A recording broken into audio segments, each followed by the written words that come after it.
સ્વાગત છે। સમય થઈ ચૂક્યો છે સુપર પ્રાઇમ ટાઈમનો। અમે હાજર છીએ અમારી ટીમ સાથે।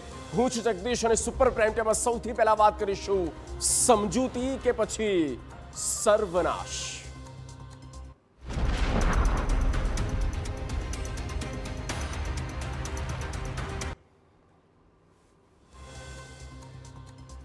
આ મુદ્દે વિસ્તારથી સમજવો જરૂરી છે કારણ કે આજે સૌથી મોટા ડેવલપમેન્ટ આવ્યા છે જેની રાહ આખું વિશ્વ જોઈ રહ્યું હતું। આ મહત્વપૂર્ણ મોટા સમાચાર આપણી સ્ક્રીન પર શું છે તે જુઓ તો ઈરાનની સૌથી મોટી જાહેરાત અને ઈરાને હોર્મુઝ સ્ટ્રેટ દુનિયા માટે ખુલ્લું કર્યું છે। હવે જહાજ સરળતાથી પસાર થઈ શકે છે। ઈરાનના વિદેશ પ્રધાન દ્વારા તેમણે આ મોટી જાહેરાત કરી છે। લેબનાનમાં થયેલા યુદ્ધ વિરામ બાદ ઈરાન દ્વારા આ મહત્વપૂર્ણ નિર્ણય લેવામાં આવ્યો છે।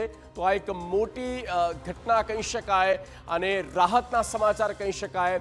ન માત્ર ખાડી દેશ માટે, ન માત્ર એશિયા માટે પણ પૂરા વિશ્વ માટે, કારણ કે જ્યાંથી મોટો એક તેલનો જથ્થો નીકળે છે અને એ હોર્મુઝ સ્ટ્રેટ ખુલ્લો, આ સંઘર્ષની વચ્ચે